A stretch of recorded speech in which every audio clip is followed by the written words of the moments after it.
서실장의 도전실무 톡톡 서승입니다. 자, 이번 시간에는 2020년 귀속 연말정산에 대해서 살펴보려고 합니다. 자, 그 중에 올해 적용해야 될 개정세법에는 어떤 내용이 있는지 먼저 살펴보도록 하겠습니다. 자, 첫 번째 근로소득에 대한 정의, 범위에 대해서 나온 부분인데요. 자, 첫 번째는 배우자 출산 휴가급에 대한 소득세 비과세가 되겠습니다. 자, 이전에 비과세 항목에 출산 전 휴가 급여 등에 대한 부분은 있었는데요. 자, 이번에 들어간 부분은 배우자의 출산 휴가 급여에 대해서도 비과세가 적용이 된다라고 보시면 되겠습니다.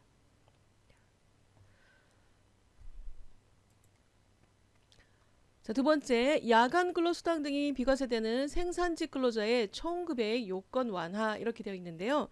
자, 우리가 생산직 근로자에 대해서 비과세를 적용하려면 연장 근로수당에 대한 비과세가 적용이 되려면 세 가지 요건이 필요합니다. 자, 우선 첫 번째는 생산직인가 라고 하는 부분인데요.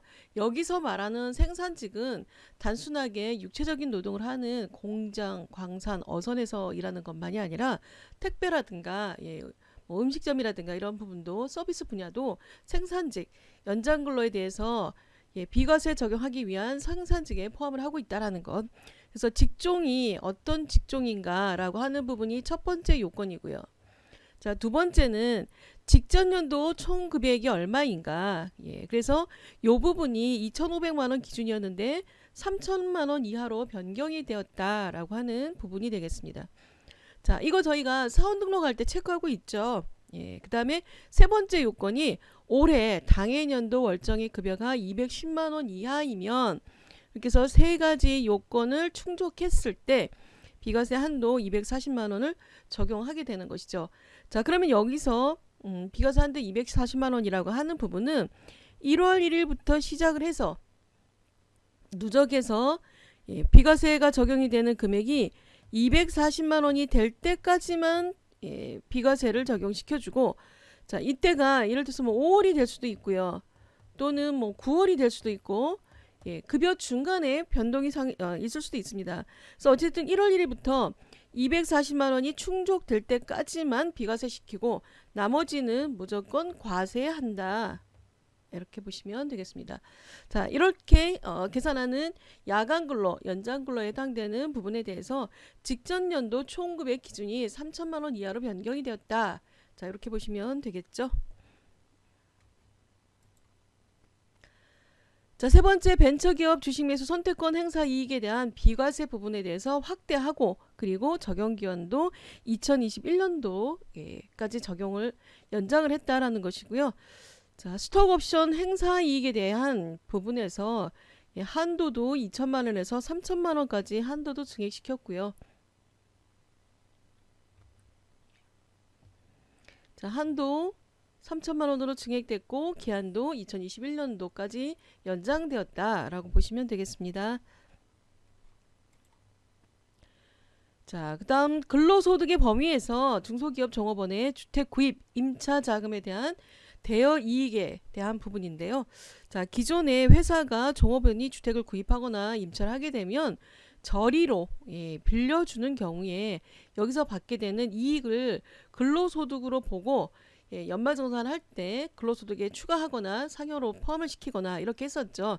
자, 이 부분이 이제 근로소득에서 아예 제외시키겠다라고 하는 부분으로 바뀌었으니까 기존에 하셨던 부분들은 상당히 큰 혜택이 되지 않을까 이렇게 생각이 됩니다.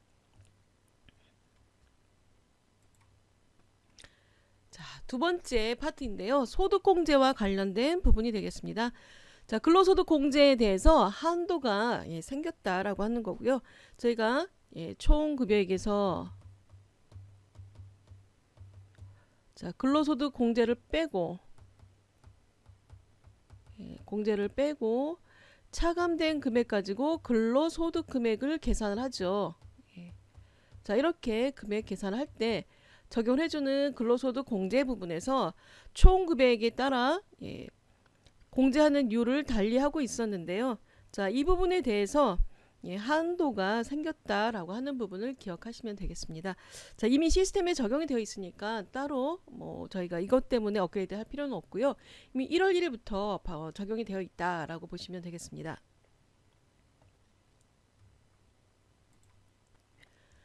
자, 두 번째, 종합소득 기본공제 대상이 되는 부양가족 범위 합리화라고 되어 있는데요. 자, 종합소득 기본공제 대상이 되는 부양가족의 이 부분에서 자, 1인당 150만원 차감하고 있는 기본공제 대상자,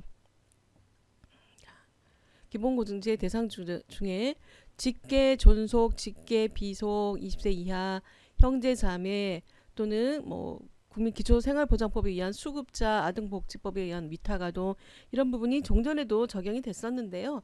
자, 여기에서 직계 존속 부모님이 재혼한 경우에 재혼한 배우자를 직계 존속 사후에도 부양하는 경우까지도 포함을 하겠다라는 것이고요. 자, 20세 이하인 그래서 보호기간이 연장된 위탁아동도 부양가족 범위에 포함한다라고 보시면 되겠습니다. 자, 사원 등록에 대한 부분이었습니다. 신용카드가 나왔는데요. 올해 연말정산할 때 가장 신경 쓰셔야 될 부분이 또 크게 변화된 부분은 신용카드 부분이 되겠습니다. 자, 신용카드 등 사용금액 소득공제 적용 기한 연장 및 신분구독료 소득공제 확대 이렇게 되어 있는데, 자, 우선 신용카드에 대한 사용금액과 관련해서 총 금액의 25%를 초과해서 사용하는 금액에 대해서 신용카드이냐 아니면 현금 영수증이냐에 따라서 적용률이 달리 가고 있죠. 신용카드 15%, 현금 영수증 30%, 전통시장 40% 이런 식으로 적용을 해주고 있는데, 자, 이 부분이 바뀐 건 아닙니다. 자, 그런데 이제 여기에서 공제율 적용해주고 그 다음에 추가로 또 전통시장, 대중교통, 도서, 공연, 박물관, 미술관 부분에는 100만원의 추가적인 한도를 적용해주고 있죠. 자, 그리고 이제 급여 금액에 따라서 200만원에서부터 300만원까지를 공제 한도로 해서 적용을 해주고 있는 부분이 되겠습니다. 자, 신용카드 공제하는 이 소득 공제 항목이 2019년도에서 2022년도로 일단 기한 연장은 되었다라는 거 보시면 되겠고요. 여기에 신문 구독료를 추가하겠다라고 한 것인데, 신문 구독료는 2021년 1월 1일 이후에 사용하는 분부터 적용한다 라고 되어 있기 때문에 이 부분은 내년에 적용한다라고 생각하시면 되겠고요. 일단은 신용카드 등 소득공제 부분은 2022년도까지로 연장이 되었다 먼저 기억하시고요.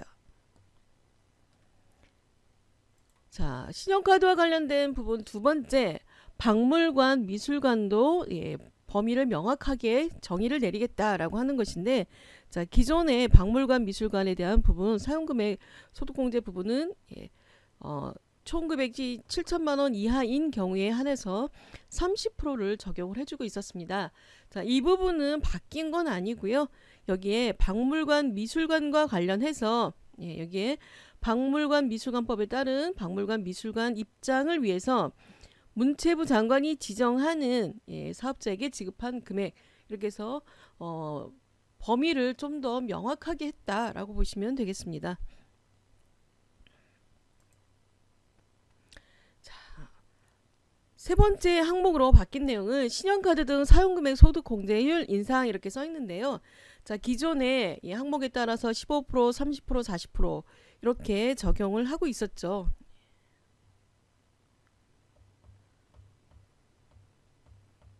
자, 이렇게 적용하고 있었던 부분에 대해서 자, 이 부분에 대해서 3월달 30%, 60%, 80% 그리고 4월부터 7월은 80%를 전액 다 구분하지 않고 적용해주고 8월부터 12월까지는 다시 원래대로 15%, 30%, 40%를 적용한다라는 내용이 되겠습니다. 아마 재난지원금 사용과 관련해서 그 재난지원금을 받으신 분들은 신용카드를 많이 썼죠. 그래서 그 부분에 대한 소득 공제율을 이제 높여주겠다라고 보시면 되겠습니다. 자, 그런데 이제 이 부분을 월별로 1월부터 2월, 3월, 4월부터 7월, 8월부터 12월 이렇게 구분을 할래니 이걸 어떻게 다 하겠어요, 그쵸? 그래서 제 생각은 아니고요. 자, 이 더존 스마트이에서 저희가 간소화 자료를 내려받게 되면 간소화 자료는 신용카드와 관련된 부분은 월별로 받게 되어 있습니다. 그래서 월별로 자료를 받고 있기 때문에 월별로 받은 걸 그대로 공제율을 시스템에서 적용을 해준다라고 합니다. 그러니까 저희 시스템 적용을 받는 게 편하겠죠. 자, 이거를 15% 월별로 다 구분해서 이렇게 적용을 한다면 한 회사 하기 너무 바쁠 것 같습니다. 그죠? 그래서 이 간소화 자료를 올릴 수 있는 방법으로 최대한 이번에는 사용을 하셔야 될 것 같습니다. 자, 그래도 스마트에서 월별 적용률을 공제율을 반영을 해준다니까 그거는 다행스럽죠. 자, 그 다음 신용카드와 관련해서 네 번째 항목인데요. 지금 공제 한도가 급여 수준별로 해서 7천만원 이하이면 300만원, 7천만원부터 1억 2천까지는 250만원, 1억 2천만 초과하게 되면 200만원 이렇게 공제를 기존에 해주고 있는데 이 부분에 각각 30만원씩 더 올해 한해서 한도를 높여주겠다라고 하는 것이죠. 자, 내년에 가면 다시 원위치가 되니까 올해 최대한 공제율 그리고 공제액을 적용을 받으시는 게 필요하지 않을까라고 생각이 됩니다.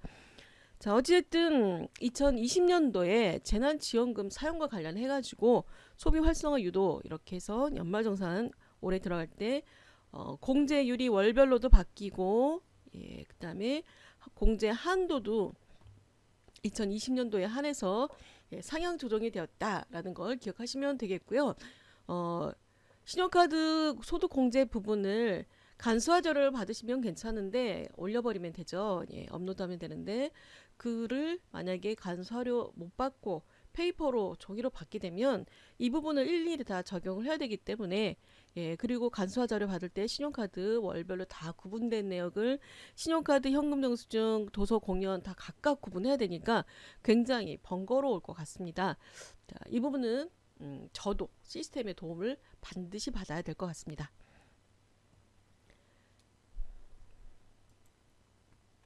자, 다음으로 엔젤 투자 소득공제 시기 합리화라고 되어 있는데요. 자, 중소기업 창업투자조합 등의 출자 또는 투자한 금액에 대한 부분이 되겠습니다. 자, 당초에 출자일이나 투자일이 속하는 과세년도나 아니면 투자 후에 2년이 되는 날이 속하는 과세년도 중에 하나를 선택해서 둘 중에 하나를 선택해서 소득공제를 받도록 했었는데 자, 우선 바뀐 내용은 출자일 또는 투자일이 속하는 과세 연도를 원칙으로 하고 투자자가 요청을 하면 두 번째 방법을 선택할 수 있다라고 하는 것이 되겠습니다. 자, 이와 관련해서 출자 또는 투자 확인서도 제출하는 시기가 여기에 맞게끔 출자 확인서 발급할 때 공제 시기에 맞게끔 변경 신청서가 제출이 되어야 되겠다라는 부분이 되겠습니다. 그럼 이제 여기서부터는 세액공제 및 감면과 관련된 부분이 되겠습니다. 자, 우선 첫 번째 청년 내일 채용 공제와 내일 채용 공제 연계자에 대한 지원 등 이렇게 되어 있는데요. 자, 중소기업, 중견기업의 청년 재직자와 관련해서 자, 핵심 인력 성과 보상 기금, 또 내일 채용 공제에 대한 소득세 감면 부분이 되겠는데요.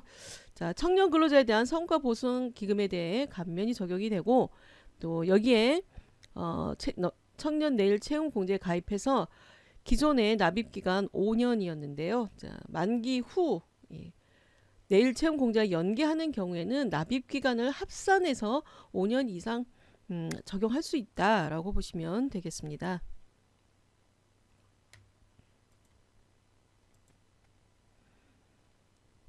자, 소득세 감면 부분인데요. 내국인 우수 인력 국내 복귀 시 소득세 감면 신설 이렇게 됐습니다. 자, 우리나라 내국인이 외국에 갔다가 우리나라로 다시 복귀하는 경우에 자, 여기 해당되는 우수 인력 국내 복귀 시 소득세를 감면해 준다라고 하는 건데요. 일단 대상은 이공계 박사 학위를 소지한 내국인이 그리고 자연계 이공계에 관련된 분야의 요건을 충족하게 되면 5년간 근로소득세 50% 감면이 적용이 되고요. 자, 이때 취업 요건은 기업 부설 연구소나 연구 전담 부서에 취업을 하는 경우가 되겠습니다. 또 정보 출연 연구기관이나 대학 부설 연구기관 등이 적용이 되고요. 자, 그리고 2022년도까지 감면을 적용해 주겠다라고 했습니다. 이 부분이 급여 자료 입력에서 수당 공제 등록에 보면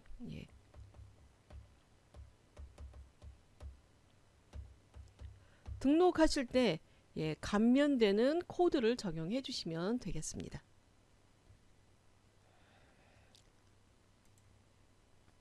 더불어서 소재, 부품, 장비와 관련된 외국인 기술자에 대한 소득세 부분도 특례가 확대가 되었다라고 하는 건데요. 외국인 기술자 소득세 감면과 관련해서 여기에 추가적으로 소재, 부품, 장비 기술자에 대한 부분을 5년간 50% 적용을 해주겠다. 그리고 이제 일반은 5년간 50% 적용을 기존에 하고 있었는데 소재 부품 장비 기술자와 관련해서는 3년간 70% 이후 2년간 50% 해서 감면율을 조금 더 확대해 준다 라고 보시면 되겠고요. 2022년 12월 31일까지 적용을 하고 있습니다.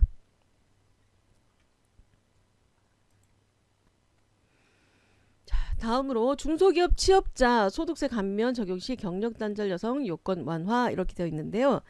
자, 우선 중소기업 취업자에 대한 소득세 감면은 대상자가 15세부터 34세까지 청년, 그리고 60세 이상의 노년, 장애인, 경력단절 여성에 대해서 기본은 3년간, 청년은 5년간, 그리고 기본은 70%, 청년은 90% 이렇게 해서 감면을 적용을 해주고 있는데요. 자, 여기에 경력 단절 여성에 대한 요건이 조금 완화됐다라고 하는 거죠. 기존에는 임신, 출산, 육아 사유로 퇴직한 것, 그런데 육아, 자녀 교육까지도 포함을 시키고 있는 것이고요. 그 다음에 퇴직 후 3년 이내에 동일 기업이었었는데 동종 업종에 그리고 3년부터 10년이 아니라 15년 이내로 자, 이렇게 해서 재취직에 대한 경력 단절 여성 중소기업 취업 감면에 대한 요건을 완화시켰다라는 내용이 되겠습니다.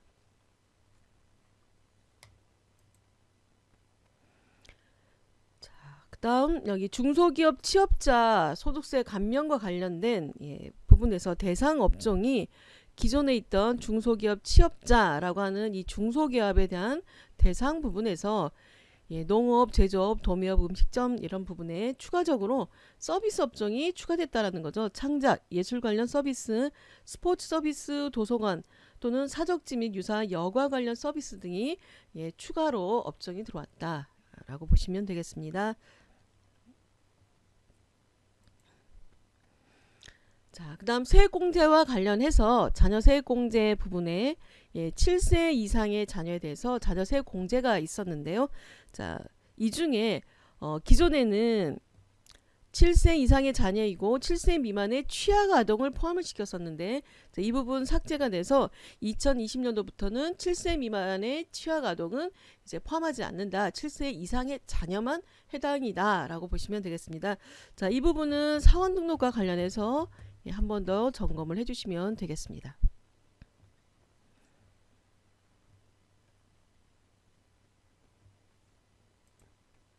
자, 여섯 번째, ISA 계좌 만기 시 개인 퇴직연금 계좌에 추가 납입 허용 및 세제 혜택 제공 이렇게 되어 있습니다. 자, 우선 여긴 연금 계좌와 관련해서 납입 한도 부분에 자, ISA 그래서 개인 종합자산관리와 관련해서 만기 계좌에 연금 계좌로 전환을 했을 때 추가 납입 그리고 세액공제도 한도를 추가로 넣어주겠다라고 하는 내용이 되겠습니다.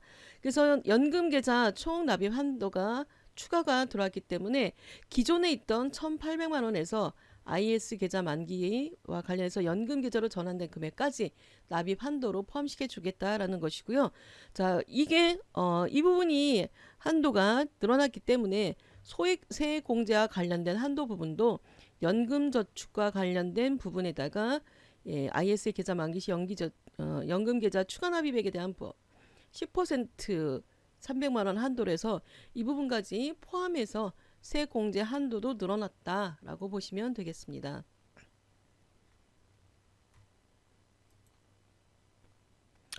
자, 연금계좌 세액공제와 관련해서 50세 이상 50세 이상 연금계좌 세액공제 한도 이렇게 되어 있는데요.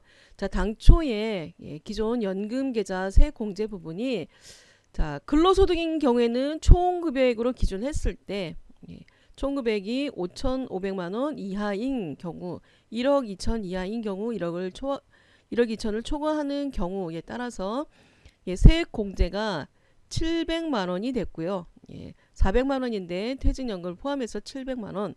자, 그리고 1억 2천을 초과하게 되면 700만 원까지가 되는 거죠. 퇴직연금을 포함해서.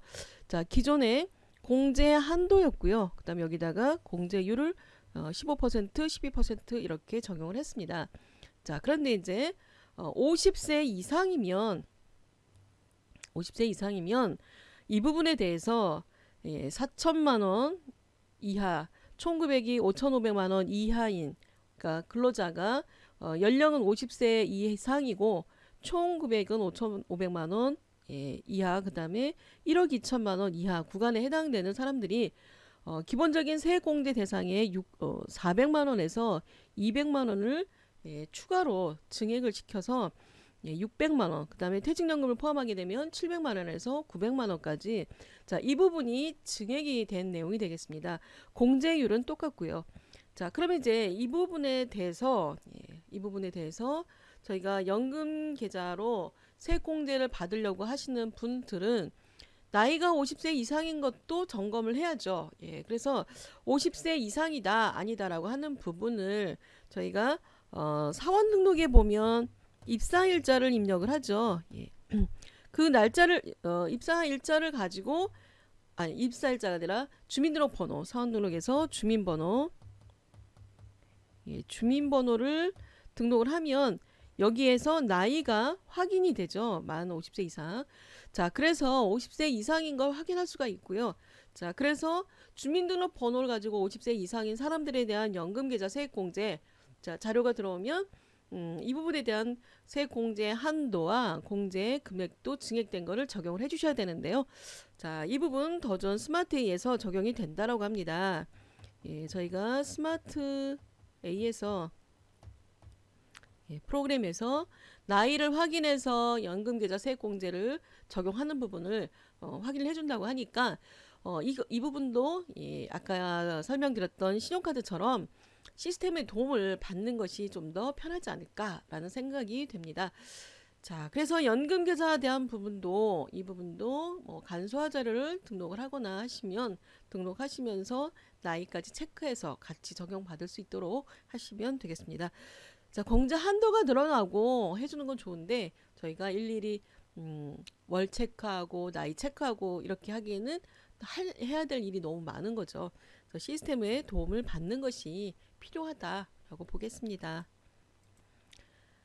자, 다음 기부금에 대한 부분인데요. 자, 기부금 같은 경우에 저희가 기부금을 이제 납부를 하게 되면 기부금을 지급을 하게 되면 법정인지 아니면 정치자금인지 또 아니면 지정기부금인지 종교단체에 해당되는 것인지 각각 한도가 있죠. 그래서 공제하는 이제 대상 금액이 적용되는 한도가 있는데 자, 각각 한도를 계산을 해서 한도를 초과하게 되면 기존에 2월을 시켜서 내년에 공제를 받아라 이렇게 됐었던 거죠. 자, 그럼 이 2월 되는 기부금에 대한 부분이 다음 연도로 갔을 때 2월 된 기부금이 다음 연도로 넘어갔을 때 자, 기존에는 올해 거 먼저 올해에 납부한 지출한 기부금을 먼저 공제하고 그리고 부족한 금액이 있으면 남은 거를 이제 2월 기부금에서 가져다가 쓰도록 이렇게 했었는데요. 자, 올해부터는 2월 된 기부금을 우선 공제하고 그리고 올해 지급한 금액을 지출한 금액 기부금을 나중에 공제받아라 이렇게 기부금을 공제하는 순서가 바뀌었다라고 보시면 되겠습니다. 자, 이 계산 방법이 조정돼서 순서가 바뀌었는데 이 순서가 바뀐 부분은 이제 저희가 프로그램에서 또 적용을 하려면 자, 올해 납부한 거는 뭐 간소화 자료든 페이퍼를 통해서 제출해서 확인할 수는 있죠. 자, 그런데 올해 이전에 2월 된 기부금이 있다 없다라고 하는 걸 항상 확인을 하셔야죠. 자, 올해 우리 회사에 처음 입사한 직원들이라면 여기에는 2월 기부금이 당연히 없겠죠. 그런데 다른 직장에 있다가 우리 회사에 들어왔다라고 한다면 그때는 전 근무지에서 기부금 이월된 건 없는지 기부금 영수서 확인을 하셔야 되는 거고요. 당연히 시스템 더존 안에서 작년에도 연말정산을 한 그러한 직원이라면 전년도 기부금을 반드시 확인을 먼저 하시고 그리고 올해 기부금을 적용할 수 있도록 이렇게 해주시면 되겠습니다.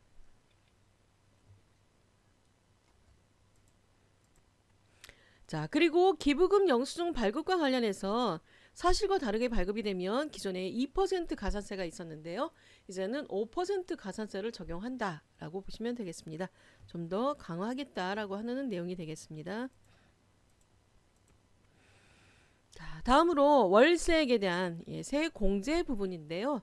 자, 월세액에 대한 세액 공제가 무주택자 중에서 총 금액 7천만 원 이하, 종합소득은 6천만 원 이하인 근로자, 성실사업자, 성실신고 확인 대상자 이런 사람들 중에서 자, 총 급여액이 5,500만 원 이하이면 또 종합소득 금액이 4천만 원 이하이면 월세액의 12%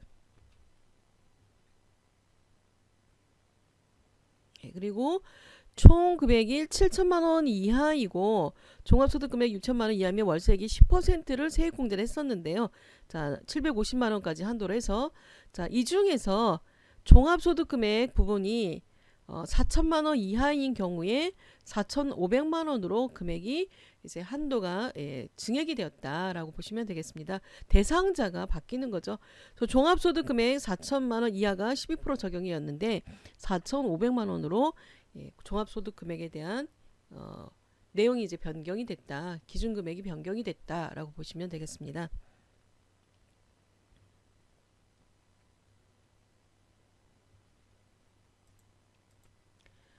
자, 그 다음 실손의료보험금 지급자료 제출기간 추가라고 되어 있는데요. 작년부터 의료비 지급 이제 의료비에 대한 세공제를 적용하실 때 실손의료보험금이 있으면 실손의료보험금으로 받은 금액이 있으면 보험금으로 받은 금액이 있으면 이 금액에 대해서는 차감하고 의료비 공제를 했었던 거죠. 자, 그런데 이렇게 실손보험과 관련된 부분이 보험법에 따른 보험회사 또 수협 그죠? 수산업협동조합 그리고 군인공제, 한국교직원공제 등에 대한 부분 실손의료보험금에 대한 부분을 차감하도록 했었는데 자, 여기에 우정사업본부도 추가되었다. 우정사업본부에서도 보험을 취급을 하고 있죠. 자, 그래서 추가가 되었다라는 것이고요. 다음 페이지에 나오긴 하는데 실손의료보험금에 대해서 작년에 저희가 연말정산할 때 각각 그 홈택스에서 실손을 확인을 하고 확인된 자료를 제출을 받아서 이렇게 해서 기존에 이렇게 실손보험금에 대한 내용을 확인하고 그리고 적용을 해주고 이렇게 했었는데요. 자, 이 부분을 확인하고 서류를 제출하는 것이 아니라 올해는 홈택스에서 이 부분 자체를 간소화 자료에 적용을 해준다고 합니다. 그러니까 간소화 자료에서 실손의료보험까지 같이 검토를 해주시면 되겠습니다.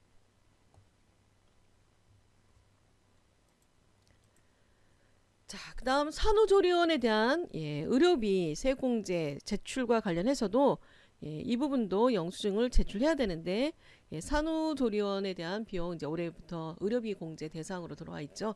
자, 그래서 올해부터 들어와 있는 내용인데 산후조리원에 대한 비용도 의료비 세공제를 받을 수가 있는데 자, 이때 영수증 이 산후조리에 대한 영수증도 제출을 해라라고 하는 부분이 되겠습니다.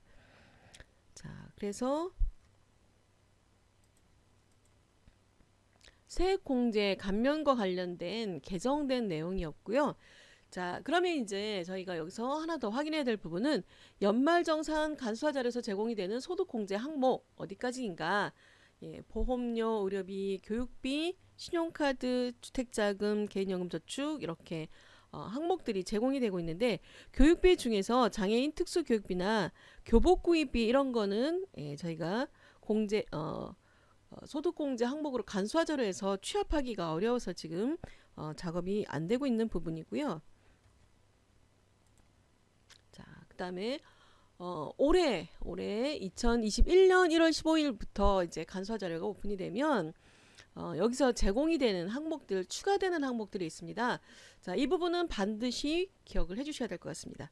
자, 우선 첫 번째는 의료비 세액공제와 관련해서 실손의료보험료 수령액에 대한 자료를 제공하겠다라고 했으니까 요거는 반드시 뭐 두 번 작업하지 않도록 간소화 자료를 받는 게 필요하겠죠. 자, 그 다음 의료비 세액공제와 관련해서 안경과 관련된 부분, 안경점에 대한 정보를 카드사 등에 통보를 해서 안경 구입비 명세를 카드사로부터 직접 수집해서 예, 홈택스에서 간소화 자료로 제공할 예정이다 라는 것이고요. 자, 2020년도에 저희가 재난지원금 부분이 있었습니다. 자, 재난지원금을 기부를 하겠다라고 하신 분도 있고 신청을 아예 안 하신 분도 있고요. 그 다음에 받은 다음에 기부금으로 돌려주신 분도 있고 그 다음에 재난지원금보다 더 많이 기부하신 경우도 있고 자, 그래서 기부금 신청 방식에 따라서 예, 여기에 따라서 저희가 기부를 하겠다라고 했으니까 기부금으로 이제 세액공제를 받아야 되겠죠. 자, 그런데 재난지원금 신청해서 기부하겠다라고 하신 분은 아예 법정기부금으로 적용을 해주겠다라는 거고요. 법정기부금으로 되게 되면 근로소득금액의 100% 범위 안에서 한도로 하는 법정기부금으로 적용이 되겠습니다. 자, 의제기부금에서 재난기부금을 아예 재난지원금을 아예 신청하지 않은 경우 의제기부금해서 이 부분도 법정기부금으로 바로 자료를 넘겨줄 수 있고요. 또 재난지원금을 수령한 다음에 다시 기부한 형태도 법정기부금으로 보겠다라는 거죠. 자, 그런데 재난지원금까지는 법정기부금이지만 더 많이 기부했다라고 하면 지정기부금으로 적용을 하시면 됩니다. 이렇게 해서 기부금과 관련된 부분을 국세청에서 행정안전부 그리고 근로복지공단 그래서 이쪽에서 재난지원금 관련한 기부금에 대한 자료를 일괄로 받아서 간소화 자료에 적용을 시켜주겠다라고 했으니까 자, 이 부분도 역시 간소화 자료를 기다리셔야 되겠죠. 자, 법정기부금으로 가면 근로소득금액의 100% 한도의 기부금이 되는 거고요. 지정기부금으로 가게 되면 근로소득금액의 30% 범위에 해당되는 기부금으로 적용을 받게 됩니다. 자, 그러니까 기부하셨던 분들은 기부금에 대한 세공제도 받으시면 되겠는데요. 자, 이 부분 간소화절에서 제공을 해준다고 합니다. 간소화 자료를 활용하시는 게 필요하겠죠. 자, 그 다음에 네 번째로 월세액에 대한 세액공제 할 때, 월세 내역을 전산으로 관리하는 이런 LH공사나 이런 공공임대주택 사업자가 있는 경우에는 월세액과 관련된 정보를 일괄로 받아서 간소화 자료로 제공을 한다라고 합니다. 자, 토지공사, LH, 그 다음에 공무원연금공단, 지방자치단체 산하공사 뭐 이런 부분에서 받은 자료들이 되겠습니다. 자, 이렇게 해서 연말정산 전년도와 관련된 개정세법과 간소화 자료에 대해서 제공이 되는 내용을 살펴봤는데요. 올해는 특별히 많이 바뀐 내용은 아니지만 그래도 특별히 바뀐 부분이 있다면 신용카드와 관련된 부분 자, 그리고 간소화 자료에 대해서 제공이 되는 자료들이 많이 있기 때문에 저희가 간소화 자료를 좀 더 활용할 수 있도록 하시는 게 필요하지 않을까 이렇게 생각이 됩니다. 자, 이렇게 해서 연말정산과 관련된 개정세법 그리고 프로그램에서 적용이 되는 항목 간소화 자료 적용되는 추가 적용까지 같이 모두 살펴봤습니다. 자, 이렇게 해서 이제 연말정산 개정에 대한 내용이었고요. 저희가 다음에는 시스템을 통해서 바뀌는 내용도 한번 살펴보도록 하겠습니다. 수고하셨습니다.